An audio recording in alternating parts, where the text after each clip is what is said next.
Pelicans lose 107-83 to the Oklahoma City Thunder. Make sure you smash that like button, comment, subscribe. Let's do it. First took away. Yes, but this extra money's worth out.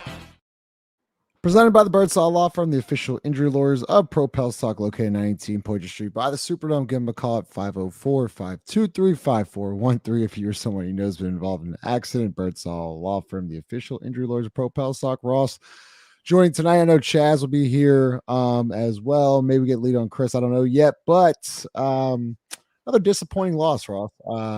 At home, no Zion. We're going to talk about that. Another great crowd tonight. Another Friday night loss. Another disappointment. I mean, look, man, like at some point, these games matter. I don't know. It's like if you want to be positive, this is not going to be a positive show for you tonight. It's just not. You had a chance against the Clippers, you got blown out. You had a chance against who am I missing? Why am I blanking here? You had a chance against the Thunder last week against the Suns. You get blown out by Phoenix. You get blown out by Denver. Those are your top 4 or 5 teams, and these are measuring sticks. And each time you got your ass kicked. So once again, no Zion Williamson tonight, and it's clear as day, Ross. When this offense is missing number 1, it's not that good. Yeah, I was right in between, like I won't say I wasn't optimistic and I wasn't excited that Zion wasn't going to play. So I don't want to say that, but I was curious because we've seen little snippets of success when you've had Brandon with a bunch of shooters around him or Zion with a bunch of shooters around him, right? Tonight was an unmitigated disaster. Like one of the worst offensive performances that I can really remember in a while. This felt like peak Willie Ball of just no continuity, kind of lifeless offensively, very little creativity. Trey Murphy was awful. Brandon was awful. Everyone was awful. Yeah, we're gonna talk about them. It was just an ugly game, and I think I said it to you. I actually thought they kind of played hard defensively a little bit for a while. Made Shea really work for what he was getting. I mean, I don't know what he had, 30 on 21 shots and 8 million free throws. A lot of those are soft in my opinion, but I really thought they battled defensively. Had some nice moments, but Jesus Christ, it was just an awful offensive performance. Shout out Lito. Thanks for joining the show, Lito. We miss you. We got by the way, Lito, I did this just for you. Got the source. I got a little thesaurus now right next to my computer. So shout out to you, Lito. Ross, it's pretty evident what the game plan is if you're coming to play the Pelicans. It's be as physical as possible, because if you're going to be physical with this team, eventually they're going to shut down. Tonight, you saw it just over and over again. They were physical with Jonas, Valacniunas, couldn't get any foul calls. They were physical with Brandon Ingram, had 9 shot attempts, 5 turnovers. Physical with CJ McCollum, once again had, what did CJ have? I got it right here. CJ McCollum had 4 turnovers, 2 of 7 from deep. Brandon Ingram doesn't even attempt a 3. Brandon Ingram has 9 field goal attempts. Once again, if your best player, Zion Williamson, is going to be out, you have to, you got to rise to the level. Tonight he didn't. 9 field goal attempts is just not even close to what he should be having. Chaz, it's unacceptable. It's unacceptable. It's worse than that. And it's you hate to be a prisoner of the moment and overreact to every game, but it's just unacceptable. At what point do you take the onus to be a leader and to rise to the occasion? You just can't crumble every time. I don't know. It was just a disgusting performance offensively. The more I sit here and the more I really think about it, it just kind of is going to pissing me off even more. Yeah, happy birthday, by the way, Justin. Appreciate it. Thank you. Glad the team could give you that as a nice little birthday gift. But wait, hold up, Chaz. I'm about to get to your thoughts, but I did see Friday, Corey. So probably one of the funniest things. I still don't understand why Miss Rachel's dating a midget, but we'll get to that a little bit later. That was that was out of control. Chaz. I was just telling Ross before you got on the show. First off, welcome to the show. I don't understand the physicality of it. It's very evident when a team wants to disrupt the Pelicans, they're going to be physical, especially when Zion's out tonight. Right. they were physical with Brandon, they were physical with CJ, and they just never responded. They never got on they never got on a run. They just never answered the bell, I felt like tonight. Yeah. That's the script with this team. Usually when things get to like crunch time, I think people like to classify crunch time at the end of games, and it's not necessarily always at the end of games. The crunch time can be at the end of a quarter or a point of a quarter, to where you did say Miss Rachel. Sorry, point of a quarter where teams are throwing big punches and how you respond. I think it was a bit of the physicality. That first game versus OKC was a physical game. The Pelicans played inside out. CJ, Zion, and JV were able to bring that game home. I think when you look at the Pelicans, firstly, like just looking at the box score. Look, man, he put me on a big screen. Look, this $55 million players don't do this. Like you just saw Devin Booker have 60 something. It's a loss, but the Pacers are playing well right now. Luka just dropped 73. 70 something. Like Luka just dropped 73, right? And yesterday, the Jays, I call the Jays Jason and Jalen. They were incredible versus Miami. Like, it's just, there's levels to this. There's levels to this. Brandon has shot a total of 7 threes. Look, and Ross said, Ross was like, he gonna shoot 2 fucking threes in the next game. Like 7 threes, if I'm not mistaken, since that Charlotte game. 7. He didn't shoot any tonight. Right, he had like maybe 8 attempts. That's a guy who quit. It's a guy who quit. He got punked. Basically, got punked. He had 12 points. Look, that's Brandon's 15th game with 18 or under points. He scored 20 or more once in the month of January. We're in the 26th against the Charlotte Hornets, and he did not even have a good field goal game. That was a fluke 3-point shooting game. At least. Look, CJ at least was shooting that motherfucker. CJ at least going down firing, but he's the second option tonight. Brandon's paid the big bucks for a reason. It's not all his fault. This game isn't totally on him, but you paid the big bucks. Like this is what you're here for. And Chaz, I'm so glad you brought that up because this is what drives me insane, Ross. And then I want to hear Chaz's thoughts too about Herb Jones. So many times people are like, well, Herb Jones went 0-5 tonight, and he lost because of Herb. Motherfucker led the team in points tonight with 14. He went 2 of 7 from deep, 6 of 12 from the field. Like Herb Jones shouldn't be leading you in scoring, especially when you got Brandon Ingram, Jonas Valanciunas, CJ McCollum, Trey Murphy. Are y'all starting to see this now? Like Herb Jones ain't the problem. Okay, he ain't the problem. Like that's what's like infuriating to me. Y'all expect Herb Jones to be this incredible player. He does it all. And he averages 11 a night, and he goes 2 of 7 from deep. Well, at least he shot 7 attempts. At least he had 7 3-point attempts tonight. Brandon Ingram had 0. That can't happen. Najee Marshall, 0 of 3 tonight. Jose Alvarado went 1 of 6 in 12 minutes. Jordan Hawkins, 2 of 4. It was just ugly, Ross. Trey Murphy had a chance tonight to do he had it. I would say of everyone, we talked about this on the last episode, whether we should be worried about Trey, this, that, and the other. I thought Z going down before the game, this was an opportunity for Trey to really get himself back on track. I thought he played better in the fourth quarter of a blowout last game. I just thought he was awful tonight. I really did. I thought he had a chance to sort of kind of reinsert himself into that, like, hey, I'm one of the core players of this team. I'm deserving of more minutes. I've, got my legs back under me, this, that, and the other. And I was just incredibly disappointed. I'm seeing a guy that's a little farther away from contributing than I thought he was. And call it injury, call it, poor shooting night, whatever you want to call it.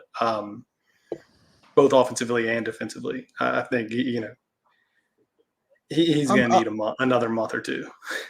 Because it's funny you mentioned that because Chaz had a tweet that I just saw before the show and he said that something along the lines of knee surgery's a bitch, and then you said basically he'll catch his stride after the All-Star break. Chaz, what are you seeing from Trey? Are you worried at all? What are you seeing from him? I feel like I saw this last season a bit. He had that really, really rough stretch, and he started rounding the turn a bit right before All-Star, and he didn't even have an injury to deal with last year.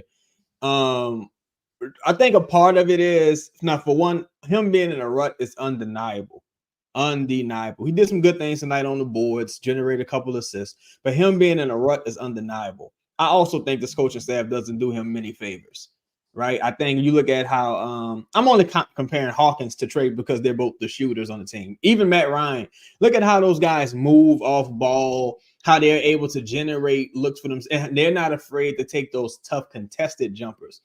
Like with Trey, it's like it almost has to be a perfect wide open opportunity, and it's like, nah, man, you gotta take those contested jumpers. Honestly, I would like to see some calls for him to get him going earlier. Maybe start out closer to the rim and work your way outward. That way, you're picking up your rhythm and things like that. I just think once he gets, I think he got to build his confidence, get his legs back under him.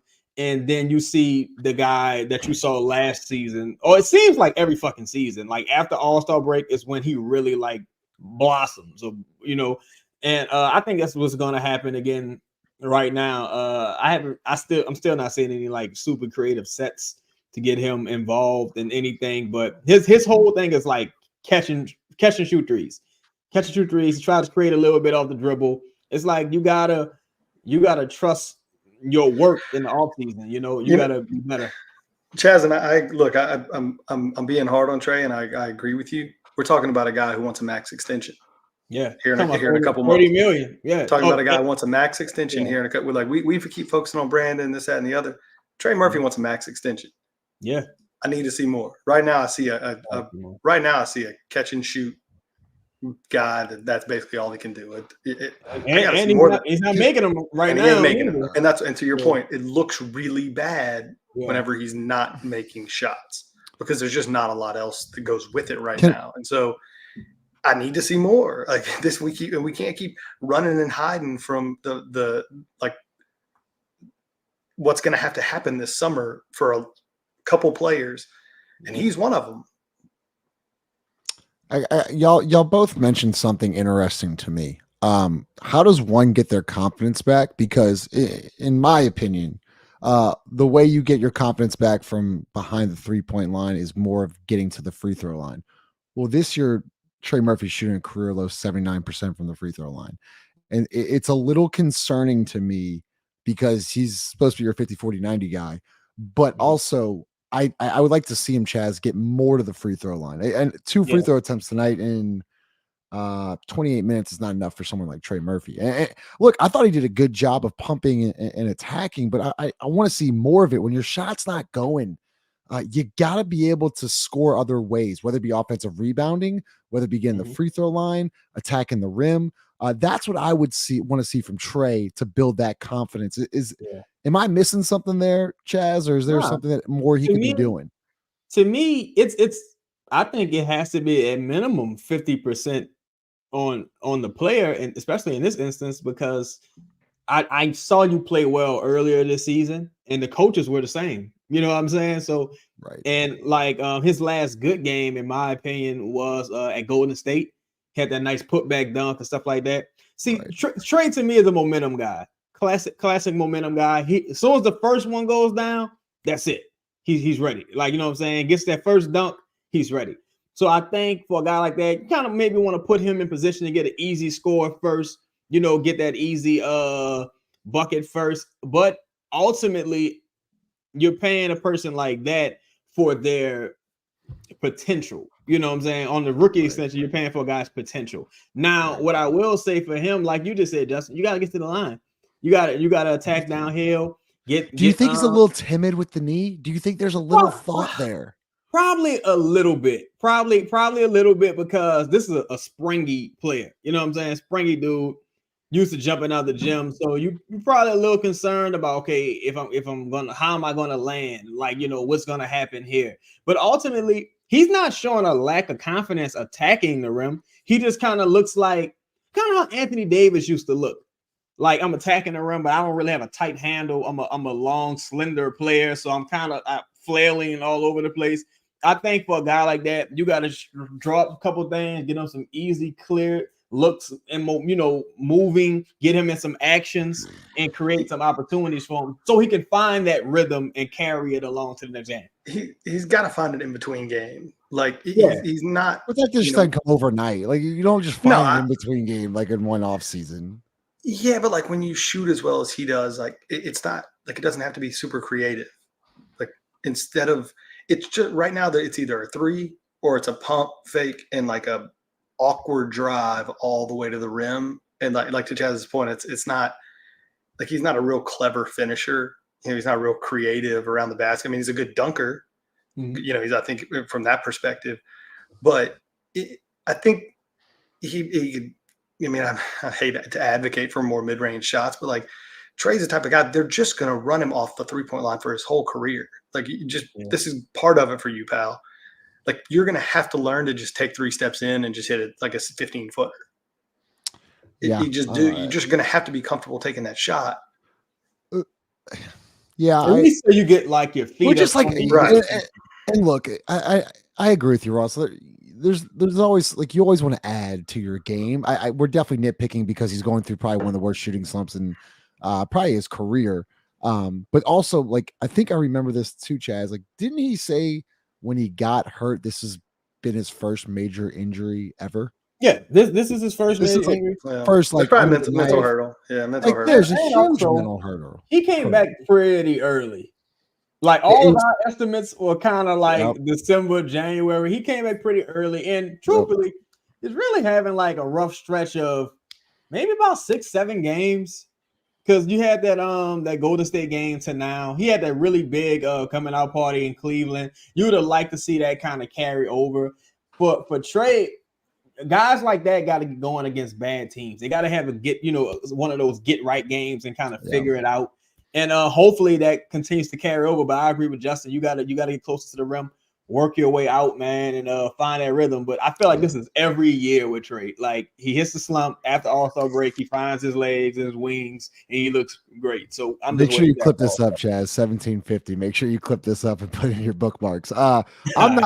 Look, bro, I'm serious. I know we keep joking about this, Ross, but I'm serious about this. There is, I tweeted this out. Like Najee's going through a slump too. There's no way if Matt Ryan's healthy and comes back, he's got to play. I don't care. You literally just said it in the text thread. I thought we played great defensively tonight. It doesn't matter if you can't score the basketball. He can score the basketball. No, he can shoot. Which means he can score the basketball. He puts the ball in the fucking hoop. That's all I need him to do. That's his best defense is his offense. Like, how are you? Like, it's crazy.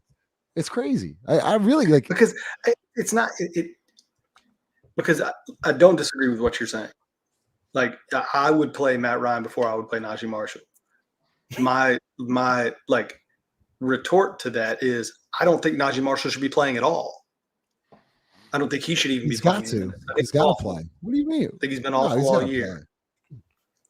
And so, sure, a couple minutes. I mean, here and there, fine. I don't care who plays at this point. I think Matt Ryan should get an opportunity to fail just because he ended on a high note, right? Sure. And I think if you're not doing, it's not like what's happening right now is working. And that's the thing that gets me with the coaching staff. It's like I can see if shit was working, and you're having a hesitancy to like adjust because something is working. It's like, yo, this isn't working, bro. So you kind of wanna. We don't need to see the Herb and Dyson lineup anymore. Like again, not to beat up on Dyson, but tonight, like again, these games are when you say, well, you need Dyson Daniels because there's a lot of great guards in the West. You think Dyson Daniels is doing anything with Luka or Shea or any of these high-end point guards? Fuck no. He didn't really do much with Colin Sexton. So I would rather have Matt Ryan out there. At least if I'm in a gunfight, I'd rather at least have a 22 than a slingshot. At least I got a little gun. I can pow, pow. I can do something. But Dyson Daniels is like, You playing fucking 5-on-4. You know what I'm saying? Like, what you doing? Get Dyson out of here, man. You know, it's been fun. Get him out of here. You just without I'll start Zion, this comment. Sorry. Go ahead. It is what it is. Like, we lost, but man, like, no Zion tonight just really exposes the weakness. Like, we don't joke about it. It's a truthful statement. We've seen the ceiling of this team with Brandon Ingram as its like best player. We've seen the ceiling. Appreciate you, Will. Yeah, smash that like button. And like, that's what you saw again tonight. That's what you see tonight. It was just like, I don't need to see this anymore. And like, it's not Brandon's fault that Zion didn't play. It's not. But it still exposes how poor, like, that this team is just super average, like probably below average without him.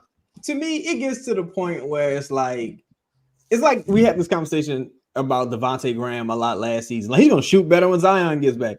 Motherfucker, if I need Zion to make a person shoot better, then it's like I might as well give Zion his money. Like, you know what I'm saying? If at the end of the day, like, these games, hopefully it's not nothing serious. Any guy who had a previous foot injury, I'm like, yeah, just go sit down. Like, there's something going on with your foot, go sit down on a back-to-back, especially.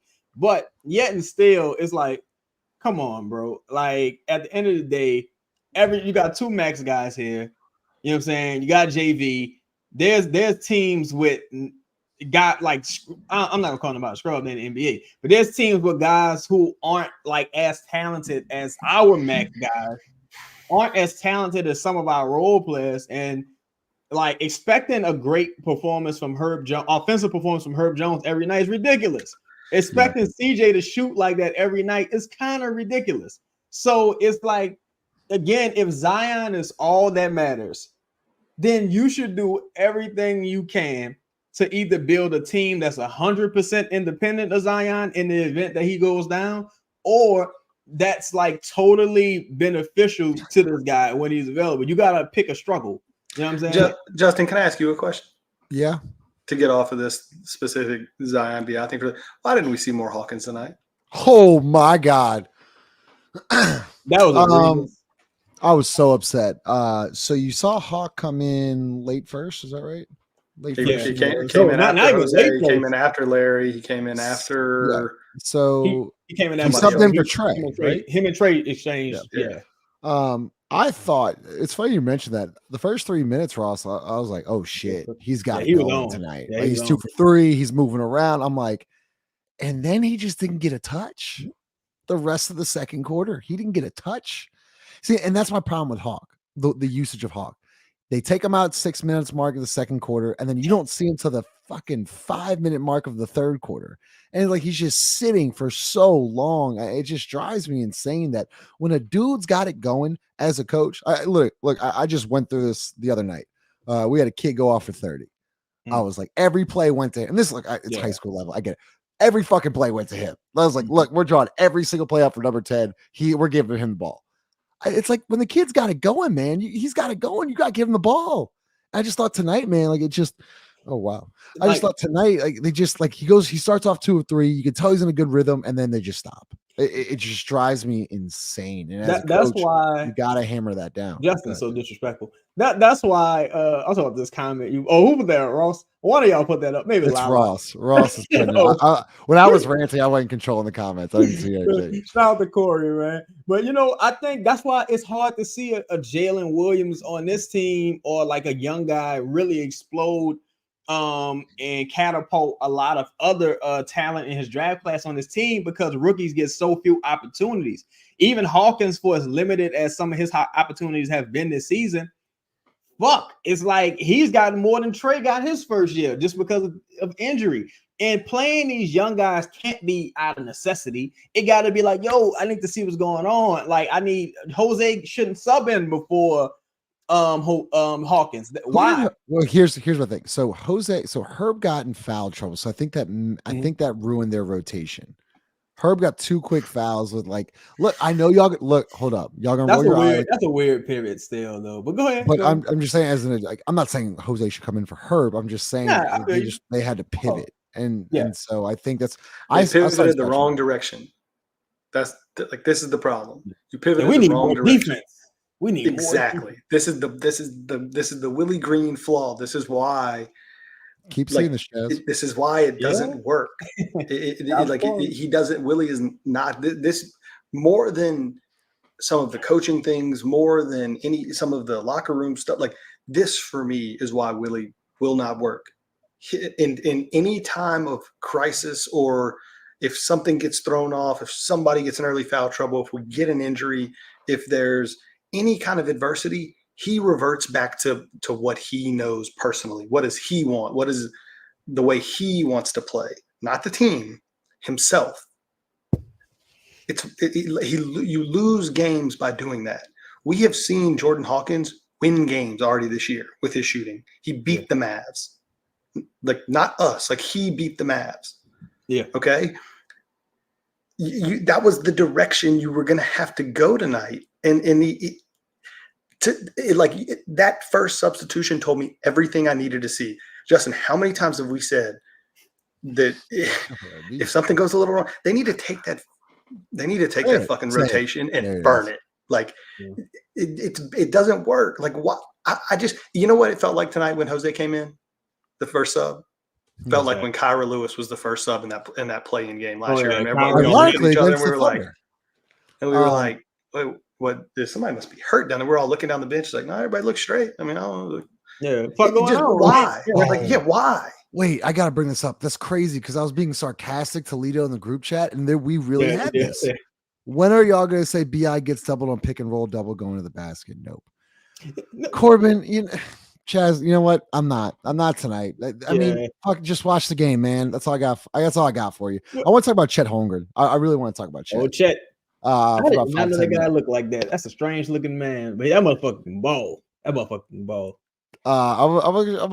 Lito, I apologize. I don't know if you're watching. I was wrong about Chet. Chet's IQ is off the charts. He is off the charts. I thought tonight he handled JV. I thought like early on they made it a point to get it into JV, and JV he really struggled, man.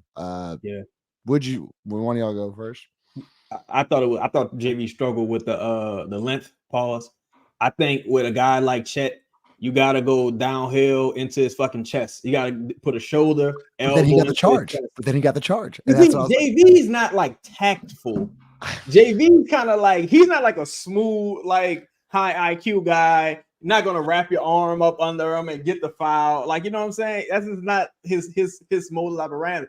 JV is supposed to turn around, kind of put that ball on the floor, go up under, like, kind of get some contact, get physical with Chet. Like Lou Dort had about 3 fouls in the first half. Like, you got to take advantage of a couple of these guys' defensive anchors getting into foul trouble. I thought JV dropped the ball tonight in that regard. I've seen JV do it. The thing that pisses me off with certain players, when I see you do something in the past, I know that you're aware of how to do it. I know that you know it needs to be done.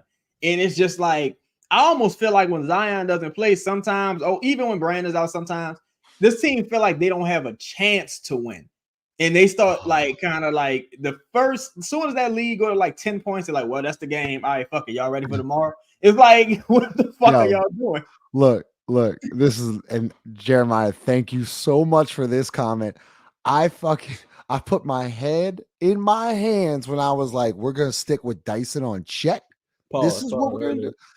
No, not you. That's something I said. Not you. And then eventually Chet just drained a 3 and then just hit a lay. Look, Chet's tough to guard, man, but it's not about guarding Chet. This is the problem. It's not about guarding Chet.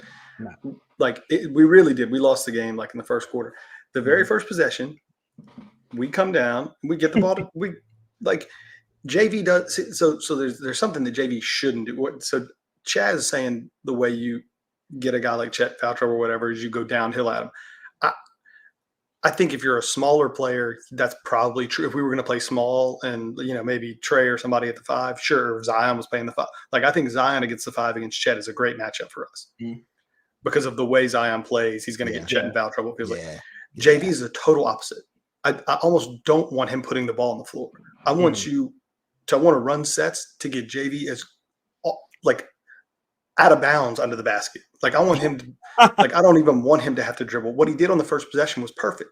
He just missed a little dump hook, like right under the rim. That's fine. Go do the exact same thing again. Instead, what's he doing the next possession? We get him the ball a little farther out. He tries to make a move, picks up an offensive foul. That's textbook foul in JV. In this situation, it was like, if that's what you were going to do, if you were going to commit to just like, hey, look, fuck it, we're throwing it down there, then go be physical with a smaller guy and just get him all the way under the rim. Like I think AD or whoever, one of them said it on the thing, was like, you don't have to dribble. Like, you don't even have to be cute with a jump hook. Like, just what Chaz said, one dribble, two hands on the ball, and we're just jumping straight up at the rim. Like, he's too small.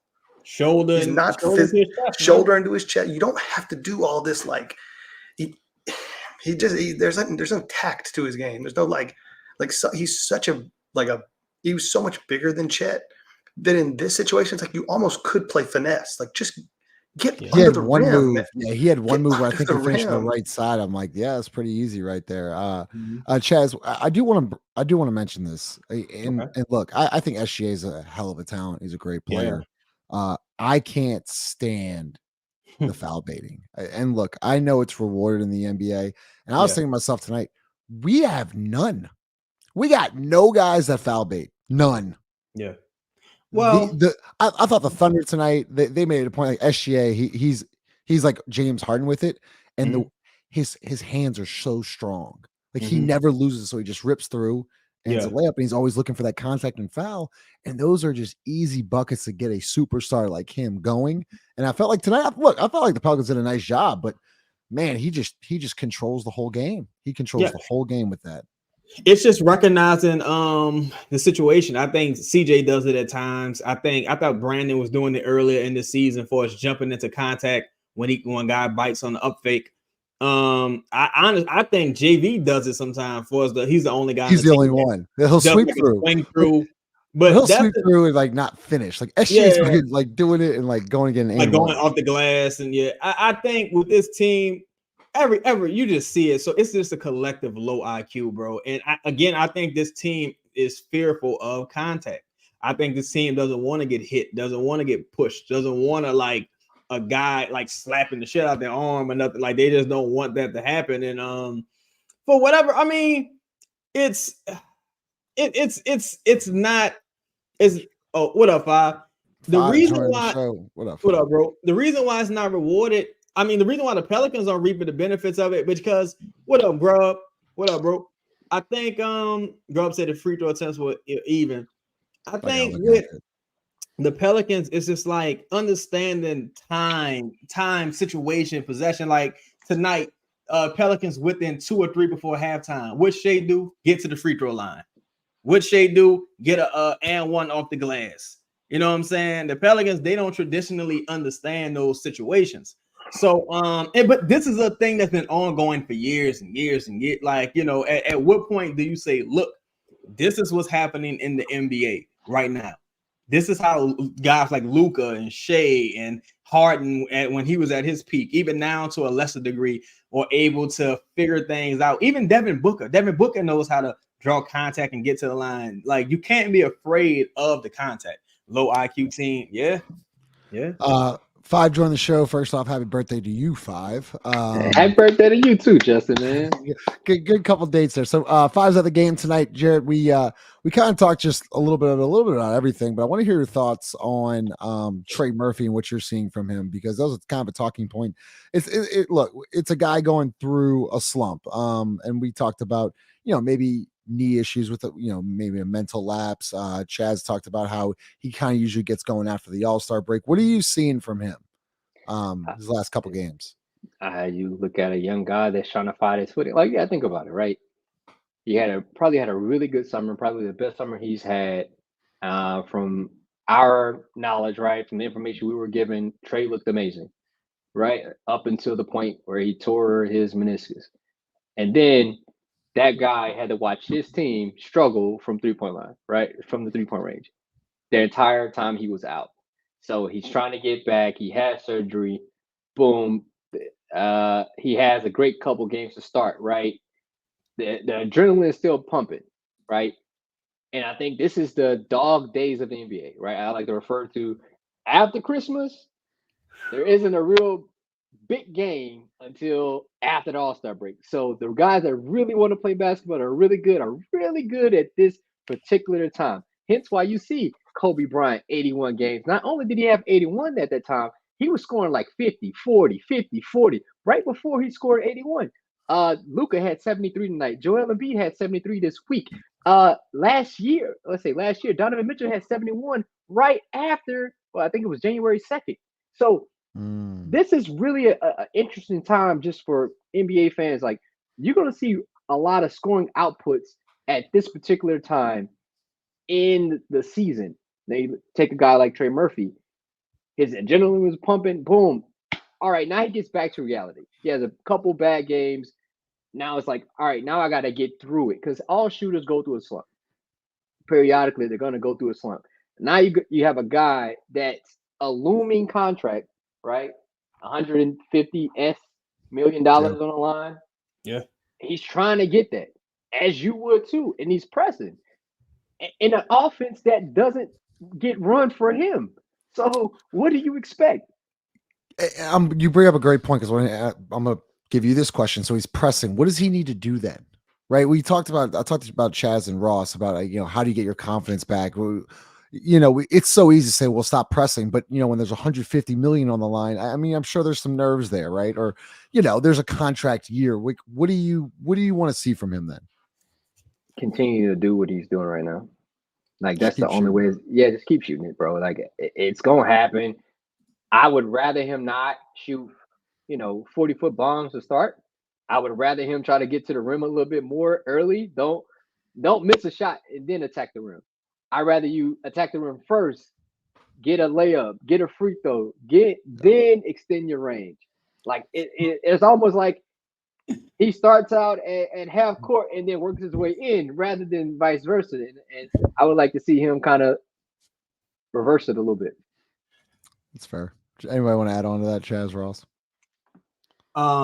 Good. Hey man, like to File's point, I really thought, and I said this before, I didn't presume he would pick up where he left off once the injury was announced. Right. And I just feel like I've saw this script with Trey a couple of times already, as far as like last season. I think after All-Star break is when you'll see like the guy from last season. That's why I'm not as concerned, especially when you add the injury into the equation. Strange rotations, lineups. But at the end of the day, hopefully it doesn't get to a situation to where it's like, look, ideally you get these contracts locked up and you ain't got to worry about all this shit. But hopefully it doesn't get to a point where you got Trey saying, you know what? I'm going to kick the can another year and I'm going to enter restricted free agency and I'm going to gamble on myself, because that happens too. So it isn't a total disaster of a situation, but for this team to be considered deep, quote unquote deep, you need Trey Murphy to be good. Yeah. Because if Trey Murphy isn't like playing well, this is no not longer just good. Not just he got to good. be exceptional. Yes. He got to be exceptional. So this is what we're going to do. All right, guys. So we're going to hear from DraftKings real quick. Make sure you smash that like button. We're going to talk about Zion Williamson next, and then we're getting to all y'all's questions and comments. Let's hear from DraftKings. Looking for a super offer for Super Bowl 58? DraftKings Sportsbook has you covered. New customers can bet on the big game and turn $5 into $200 instantly in bonus bets. Download the DraftKings Sportsbook app now and use code BOOT. New customers can bet $5 to get $200 instantly in bonus bets. Only on DraftKings Sportsbook, an official sports betting partner of Super Bowl 58 with code BOOT. The crown is yours. Gambling problem? Call 1-800-GAMBLER. Must be 21 or older in most eligible states, but age varies by jurisdiction. See DraftKings.com/sportsbook for details and state-specific responsible gambling resources. Eligibility and deposit restrictions apply. Bonus bets expired 168 hours after issuance. Terms at sportsbook.draftkings.com/basketball terms. All right, so Zion Williamson tonight, right, or was it left foot bruise? We'll start off with 5. 5, is this something we need to be concerned about? You were there tonight. You saw him warm up. What are your thoughts? He didn't dunk or anything. That's not uncommon or common. Sometimes he does, sometimes he doesn't. I don't know if he was laboring towards his left foot, but he was getting off the ground fairly easily. He was shooting a lot of mid-range jump shots in his warm-up. That's just something that he does. So I didn't see it there. This could be just precautionary. I hope to see him tomorrow. Willie Green didn't say. He said they'll wait until tomorrow to kind of talk about it. But I mean, as bruises go, just leave it alone and it'll heal on its own. But I don't know how long that lasts for Zion. Yeah, Ross, any concern? Yeah, I mean, I think Chad said it earlier. Anytime a guy that's got a history of knee, ankle, foot injuries, like kind of phantomly out of nowhere. I mean, I was at the game on Tuesday, thought he looked great. Don't remember him limping. Don't remember him getting stepped on or anything. Yeah, so for just to pop up, I mean, and I'm speaking from play. I mean, I don't have some kind of like inside knowledge or something. I'm just saying, yeah, I'm concerned. Until I hear otherwise, yes, I'm definitely concerned. Chaz. I'm concerned just from the standpoint of like, well, I would concern. I'm concerned for them. Because he got injury history, right? And he's the best on the team, so I'm like, well, shit, I don't want this guy to get hurt, but which I don't want anybody to get hurt, but you know what I mean. As far as him missing the game because of it, I don't really even feel like he would be leaving the floor, like jumping and elevating if there was something they were seriously concerned about, like during warm-ups. Because I mean, they did the thing, he's clear, and then they got him out there shooting, leaving the floor, what have you. I don't think they would have him doing that, like his weight landing on that foot. Also, this is a back-to-back against a team that you should have been able to beat without Zion.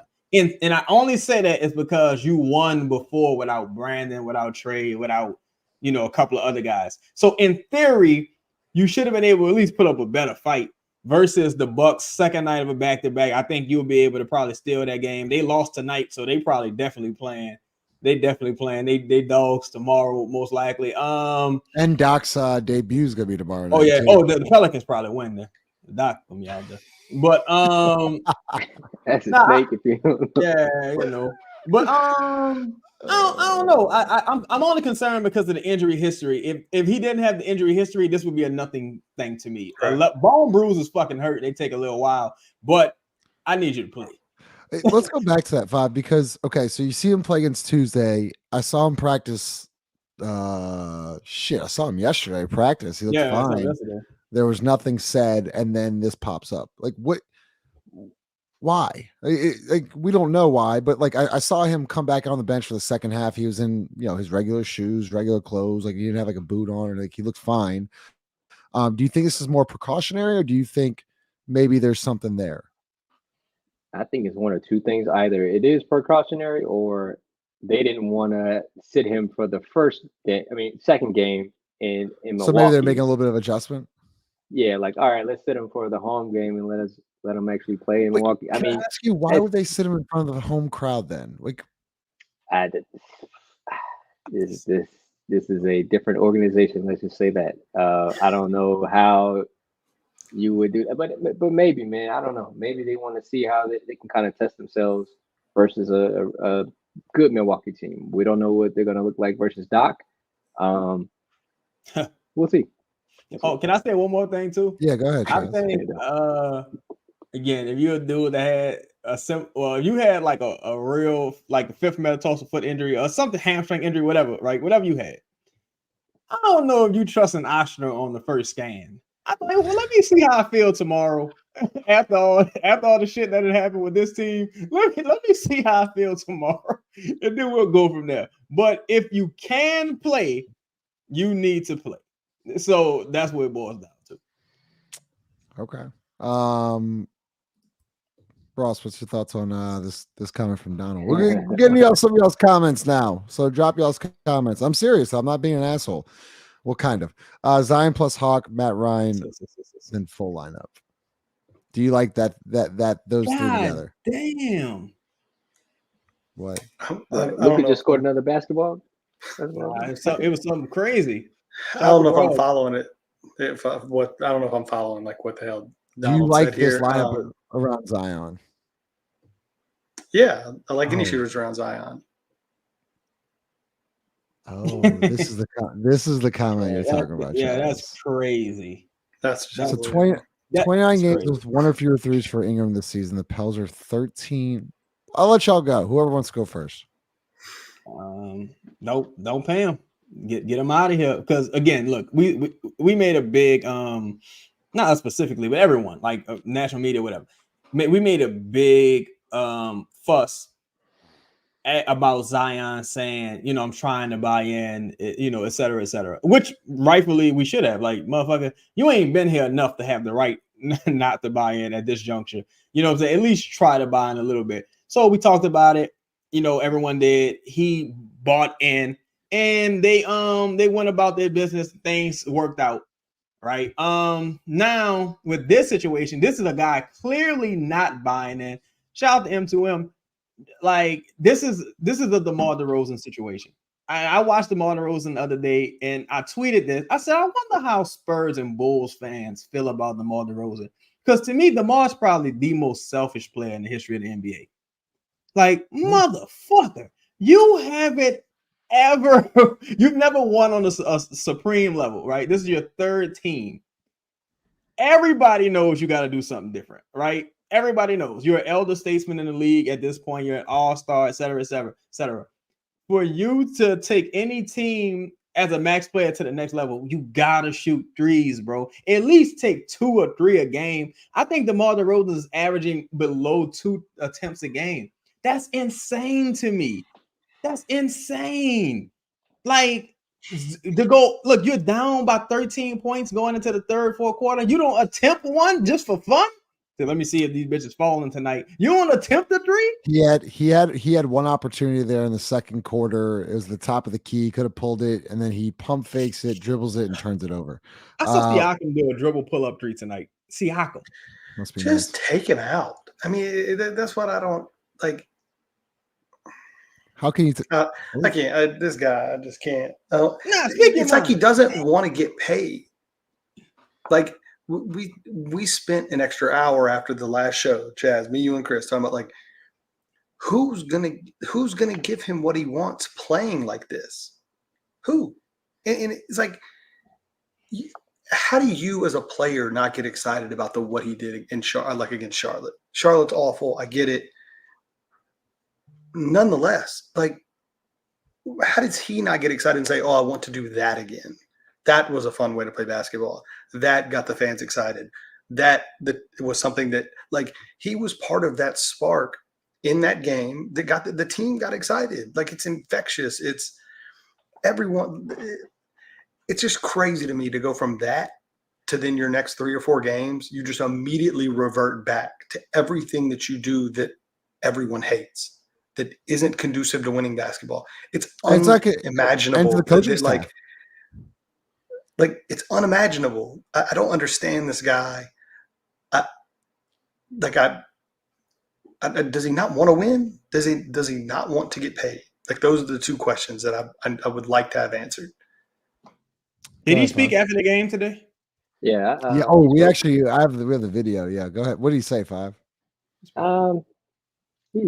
In Brandon's lower tone, it was more about like, we just got to be better about, sharing the basketball. There's a lot of one dribble shots. I know, Chad, you made that face like it was a lot on you. Motherfucker, get a mirror. But go ahead. But no, it's just that from the standpoint of like, we gotta attack more. When we did knock down a couple threes, they were boxes and elbows. I saw 2 a lot of times. I was trying to pass out of it, and then if I did pass out of it, I wasn't getting the ball back.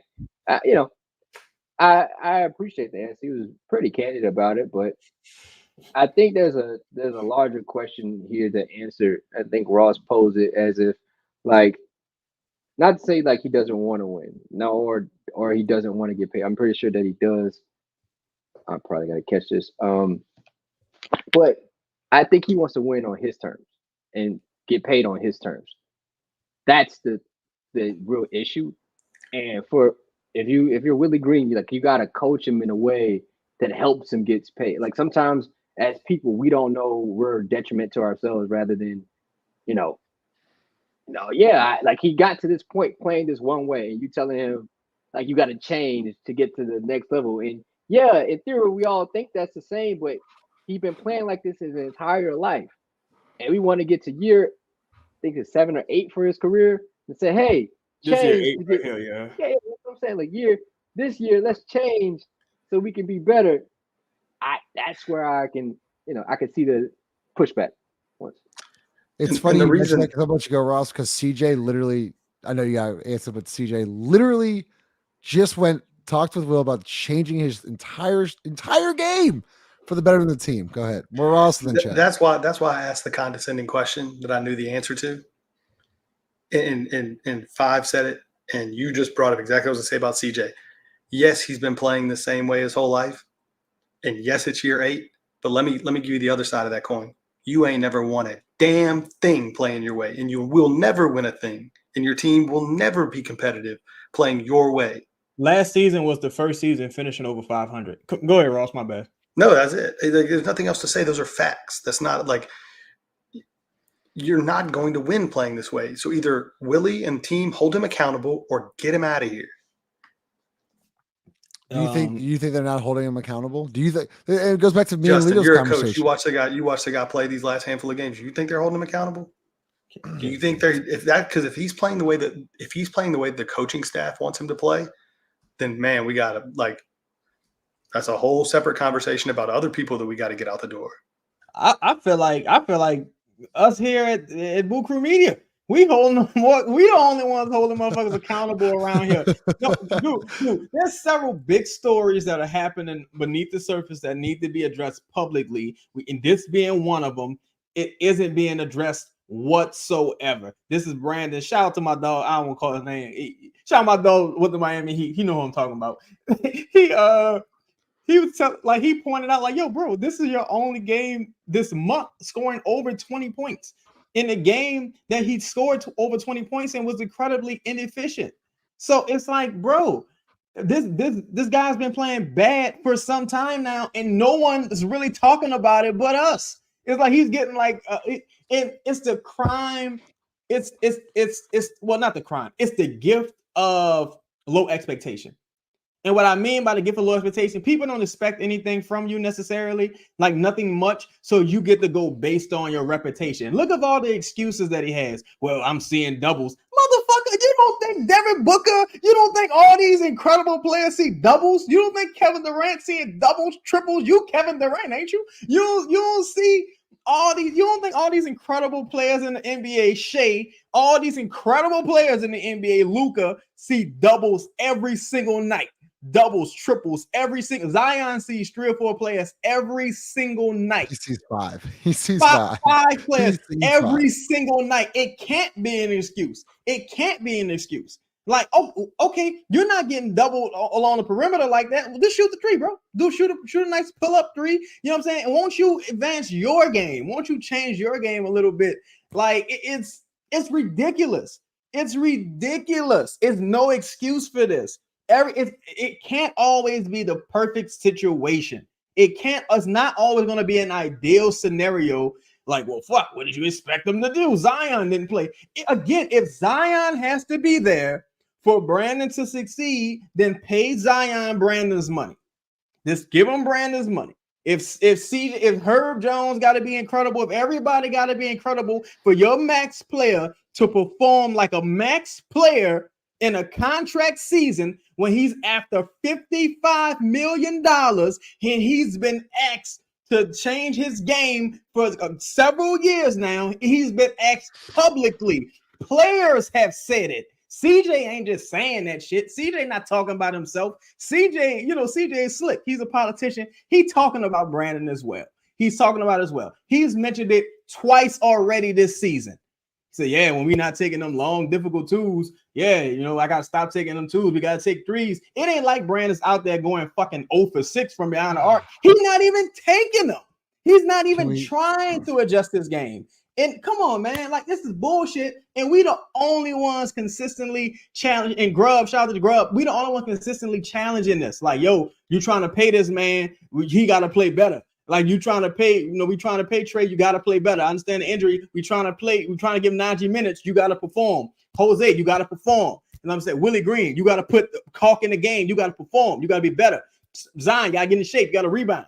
Everybody has to be held accountable, especially the motherfucker that's trying to get the highest contract in league history.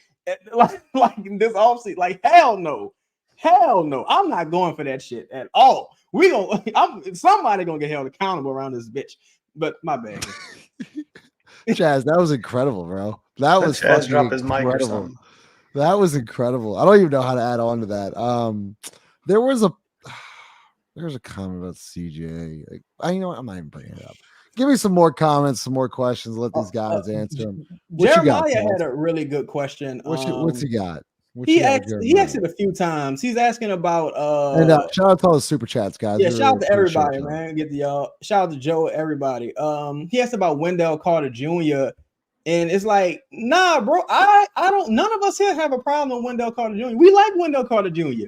It's just that he would have to be consistently healthy to be an option as a starting five. Wendell Carter Jr. is more of a Larry upgrade versus upgrade for Jonas. But we all like Wendell. Wendell is an ideal player here. This is great. I would like Wendell. Someone asked, damn it. Someone asked whoever you are, someone asked about are we gonna make a trade? I lost the comment. We have so many comments to go through. It's kind of crazy. Ross, let's see. Shout out to Grub, Space Avenue Jesus too. Yeah, Grub, welcome in. I know fuck. I'm just trying to look for some comments here. All right. That might be Mitchell Smith, you think? Okay. I'll go with here, Ross. How y'all feel if we do sign BI to a max? What is a max? So what would the contract look like? Chaz, what is it, like 4 or 5 and 250? 4 years, 221. Ridiculous. It looks fucking ridiculous. $55 million per year for a one-time All-Star, non-All NBA player, one-time All-Star reserve in 9 years, going into year 10. Yeah, it would be unprecedented. I think to give somebody of that like resume, that contract. And I watched Chaz's show about it earlier today, actually, a couple days ago. Watch that, by the way. And I think like it. I think that some people might think it's hyperbole, and I don't think it's hyperbole. I totally agree. You give him that contract, I truthfully believe that it sets you back somewhere between 8 and 10 years. Easily. I think Chaz said 10 years. I agree with that. I think it sets you back 8 to 10 years because of what it's going to do. I mean, it is going to hamstring you for at least a half a decade, and then you have to start over. Yeah, it's catastrophic. It truly is catastrophic. Can y'all mind if I answer this one? Go for it, man. Well, y'all make a players looking off Hawk after starting hot. And look, I talked about this in the beginning. And look, I coach at a high school level, so it's not like an NBA. But when someone's got it going, and you can clearly see he's got it going, that's got to be the priority. It does not matter who is on the court at that time. When someone's got it going like Hawk, when he starts 2 of 3 from deep, you can tell he's got it going. He's being active. He's moving. I would continuously keep going to that well until they stop. Because here's the great thing about Jordan Hawkins, and you saw it in the second half. When he is sprinting off those dribble handoffs, if he don't have the shot, he don't force it. Guess what? He breaks it down. He breaks down the defense and gets in the teeth of the defense, where I think he had one nice little dish off tonight, and then he can also hit a mid-range, or he can get to the cup. And that was my biggest issue, was like, okay, say they are running him off the 3-point line. Good. Because he can still operate. He can still get to the cup. He can still hit a 15-footer. He can still hit JV on a bounce pass. He can make the skip pass. Like, this kid can play. But when you just totally ignore him and turn him into a screener, I just can't get that, Jared. Like, I'm glad you literally just joined this back. Yeah, perfect timing. Perfect timing, because this is the great question. And I talked about this earlier in the show, Jared. Hawkins starts 2 or 3. He's got it going. You can tell. And then they just don't go to him. They whatever you say, look him off. They don't create action for him. What do you got? Oh, you're muted. You're muted. That's a part of the problem. That's not only Jordan Hawkins' problem, it's Trey Murphy's problem. There's sometimes CJ McCollum's problem, although CJ gonna get his in another way. But they don't run anything for these people. Like, you can't say, I want to get up 43s a game, and you have no actions to be ran for the people that you want to get up 43s a game. I mean, yeah, we want Brandon Ingram to shoot more threes, but it's probably best to get the guys that actually already shoot threes well to get them going. It just looking them off is one thing, but not running plays for them that's a cardinal sin there. We're not making it readily available. We're not running. I don't see how I would love for Jordan Hawkins right now to get 6 threes a game. Just in my opinion, just my honest opinion. But to say he's going to get that in just the flow of the offense is disrespectful, one, to the players on your team, but it's also disrespectful for the opposing team. You think they're going to just allow you to shoot threes? You think they're gonna just allow? They want Jordan? No. And Jordan, we got to talk to Jordan after practice today, and he was like, "Yeah, I'm in everyone's game plans now. Like they know." And it's like, yeah, they do. I don't know if your own team does. Chaz, any chance we win tomorrow from Donald? Yeah, there's always a chance. I saw the Bucks in a heavyweight fight with Detroit. You know what I'm saying? And that's the thing about the Pelicans. Like, you never know which team is going to show up. They could show up tomorrow and do everything wrong and have a much better result. Like, that's just how the Pelicans are. You know what I'm saying? It's just that motherfucker. Mountain Dog. He's like, yeah. He be like, shut the fuck up. Yeah, I be quiet when he leaves. I be talking again. Yeah. Anyway. But yeah, yeah, they could win tonight. But again, man, it's like this team is someone mentioned it earlier. The team is about 1-8 against like upper echelon team or something along those lines. Because when you look at the time periods they played teams, I'm talking about healthy. Like they played I think they played Minnesota without Ant. Then they played them one time without Zion. Like, this team just seems to have a real issue against the upper echelon teams this season. And that's how you separate who's who, and we're seeing that now consistently. Sorry, go ahead, Five. Yeah, but I mean, I wrote an article about how consistent this team is. Like, this is just who they are. Yeah, it's who they are. Like, yeah, this is just who they are. We don't have to guess. The only thing we have to guess is, like, we don't know what version we're going to get. Hence why fans don't know which days to pull up to Smoothie King Center. They don't know. Like, you just hope and pray that this team shows up and gets off to a good start. But not on a Friday night. Yeah, I got some cooking for that. Like, the article's name is Friday Night Frights. That's the article. But that's just the fucking thing of it. Like, we don't know what we're going to get out of this team that has a lot of talent on it. I think David Griffin alludes to that a lot. Like, we have all these statistical numbers. They're top 10 in defense, top 10 in offense. But does it equate to winning? No, it doesn't. Comment from Jeremiah. Let's go, Ross. What is y'all's ideal semi-realistic starting roster after the deadline? We both laugh at the same time. Shit. Excuse me. Realistically, I don't think we're gonna do a damn thing. So, your realistic starting lineup probably looks the same as exact one you got right now. My ideal starting lineup looks drastically different than what we have now. So what does it look like, Ross? It's two very different questions. I'm at a point where I think Brandon is almost like addition by subtraction. I just don't think he's doing like a lot that you can't replace relatively easy. Excuse me. I would be doing everything I can to go. I mean, it sounds like they're trying to give away DeJounte Murray for nothing, and we got 8,000 picks that really we can't really use them. It's gonna be dudes you're gonna have to store in Birmingham. What's a bunch of 14th to 16th overall picks or whatever.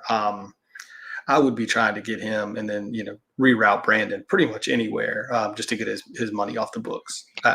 That's where I would be.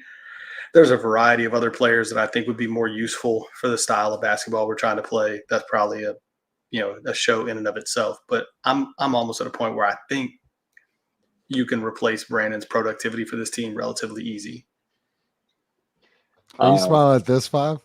Yeah. It's my dog PJ. Shout out to PJ. What's up, PJ?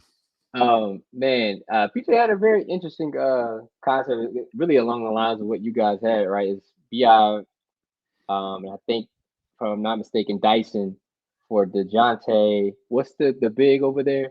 Okay. Yeah, Okay. and I think another filler just to make the salaries work, and it made sense, man. Like I think it's a win-win for both parties, to be honest. It puts. Go ahead. No, and I agree with you. It just the only reason that I say I don't think, like, it sounds like they have no interest in taking back any salary, period. Yeah. And that's the only thing. I mean, I agree with you, and I agree with whoever made the trade. It seems to make perfect sense, other than the fact that, like, everything that's coming out says Atlanta, like, they're telling the Lakers, we don't want D'Angelo Russell, like, at all, period. Even though he's only got 16 million or whatever for next year, like, don't want it. You keep it, figure something else out. Doesn't sound like they want any salary back, which is odd to me, but I think I would target the Nets. They're having an underwhelming season. I would call about Michael, potentially Claxton, and maybe Cam Thomas. Get them that guy who look, because Brandon has the gift of playing at Duke, and he has a name, like he has a brand. They could sell that name to their fan base, and once they see a few games, that's all it'll take for them. They could just sell that acquisition. You know what I'm saying? Eventually they got Claxton. They probably not going to want to pay him. You get a guy like Cam Thomas, you can evaluate him, see if he could be that burner on that second unit, or you can potentially move him to a third team. It's whatever floats your boat. But I think, like, someone asked me, what would I do? I think everything has to be, in my opinion, everything has to be centered around moving Brandon. It has to be, because someone M2M say Tall Brunson. It's like, look at the numbers a guy like Brunson is putting up right now. Look at the numbers that quote unquote lesser talents are putting up right now. Julius Randle is a multiple time All NBA player, if I'm not mistaken. Jaylen Brown, All NBA. These are guys who were drafted to be lesser talents, quote unquote lesser talents, right? Even if you look at some players who may average less points, like let's say DeJounte may average less points, right? I'm pretty sure he doesn't, but let's say he does. He's taking 6 threes a game. He's taking 5-6 threes a game. His shot profile fits and helps the situation entirely more than what's happening here now. And I say hello at this point. And see, that's the issue also. It gets to the point where it's like, you start kicking the can, like, all right, I'm going to wait for him to recoup some value. Next thing you know, motherfucker got 4 months left on his contract, and you selling them for peanuts. Like, you know what I'm saying? So that's why you have to do it now. It makes all the sense in the world to do it now. Maybe they feel like a better deal was out there to be had in the offseason. But honestly, I don't think moving Brandon, I think people are going to be looking for a name that is like, nah, it don't got to be that guy. You could get a mid-level exception player and who could, like, on a random night get you 40 points. It's happening all across the league. It's easier to score than ever. Michael Jordan would average 80 points right now. It's easier to score than ever. Here's a like the easiest. A guy that whatever. He doesn't have much reputation around the league at all, other than just being like a solid player. Bogdanovich in Detroit. If you replace on our roster, forget salaries, forget all the bullshit. If you replace Brandon for Bogdanovich today in our starting lineup, are we any worse? I don't think so. Healthy? I don't think so. Healthy.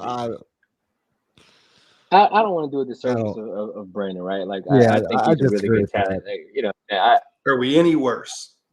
I don't know. I don't know that to be true. I can't even gauge it to this point because, I mean, he's been hurt most of the year anyway. Like, what are we talking about? Like, yeah. Like, all right, cool. Like, we know he's a better shooter. It fits the system a little bit more. I think Detroit, we've talked about this ad nauseum at times. I think Detroit's really the right fit. They would be starving for a wing that can create his own shot most of the time alongside Cade. Like, I think that's probably the route they want to take. Monty, Willie Green have somewhat of a, this connection, right? Similar offense. Monty loves people that can play in the horn set and get mid-range jumpers. That's what they did in fucking Phoenix for the longest. That's how they close games. Phoenix and Book, that's what the fuck they did. That's it. I would like Jaden Ivey out of the deal. That's just my opinion. That's always been my opinion. Having a guard that can get to the rim at will is imperative for a team like this. That tonight you saw when the game got out of hand, nobody could create. At no point, nobody could get past the wings of OKC. Although they have Chet on the backside that can block and defend, they couldn't get past the front line of this defense. So you need somebody to be able to create, and they just don't have it. So I think those two options are critical for the Pelicans. And I think Brandon being the wing and the creative that he is critical for Detroit. They said Detroit hung up on Atlanta when they called about Ivy now. Yes, they said don't even mention hanging up on. I don't get Detroit, to be honest, bro. I don't know what they're, because at one point Bojan's asking price was like astronomical. Yeah, like what are we? Like, I don't know how to gauge it. The Pelicans crazy though, because they have opportunities to get guys in the offseason, and they wait till those guys go to other teams and play up their value, and now you can't get them at all. Because the Jazz were giving away Bojan. Because they had a terrible, and it's like they gave away, what's old boy? He played for the Magic, Ingles. It's like they gave him away. And the Pelicans just, so for one, this team is cheap. So you know they're gonna have to do something next offseason to get him out the tax either way, right? So I think like me and Ross talked about this, and to me, this is when I was totally done. Credit to Ross. Ross said, Chaz, really think about it and name the teams around the league that don't have a player right now that's either better than Brandon or at least have two players that may be better than Brandon. And it's about 4 or 5 teams like this season, and you take into Brandon's age, his years in the league, and his contract, all those things being like negatives.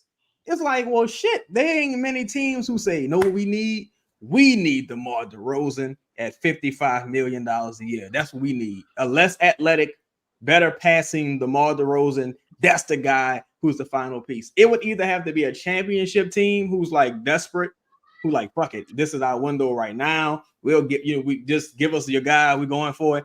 Or a team that's terrible who are trying to at least create some stability. Like we joke about this a few times, but I do think if you exchange Jeremy Grant for Brandon Ingram, I think it's about the same, if not a little bit better, because Jeremy Grant shooting 40% on the season. They got the same true shooting percentage.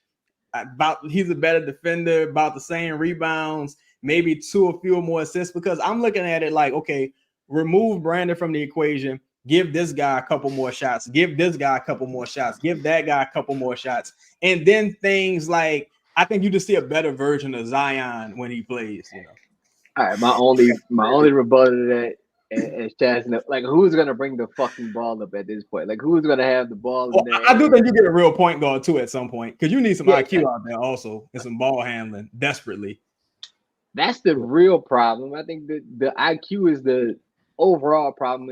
I think Brandon would be better if he was operating under the guise of a high IQ staff. I'm not saying that, like, it's just that's the fucking pinnacle of it all. Like, oh, Brandon, you don't want to shoot threes? Cool. I'm gonna take you out until you want to play the way we need you to play. But allowing him to go teeter-totter. I mean, there was a game in Houston where he shot 11 threes. And then you got a game like night where he doesn't shoot it at all. Like, this is the inconsistency that we don't want. And if you allow that, that just breeds more inconsistency, right?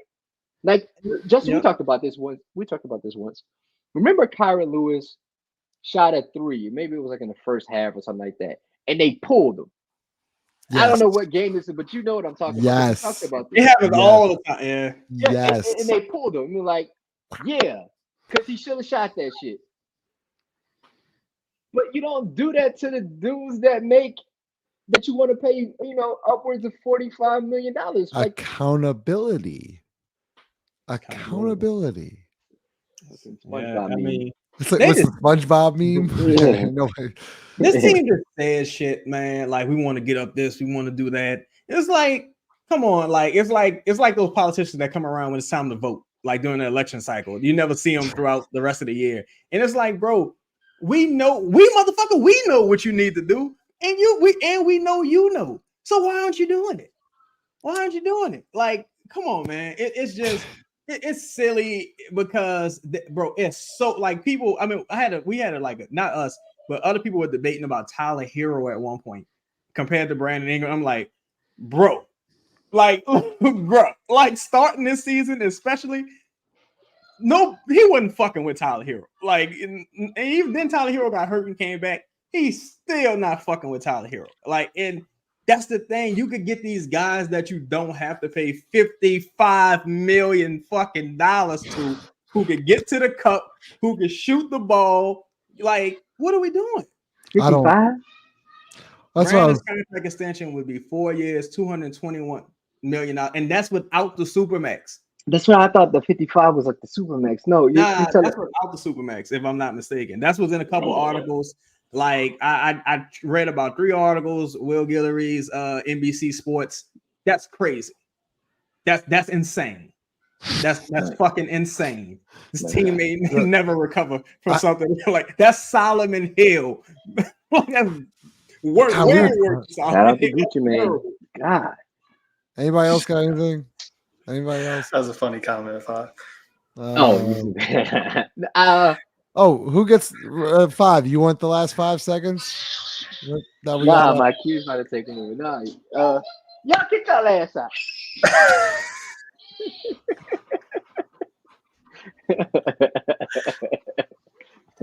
Hell no, Jeremiah. Thanks for Company Burger, Logan. That's the 5 seconds right there. Get your ass out of here. I'll smash that like button. We'll see y'all later.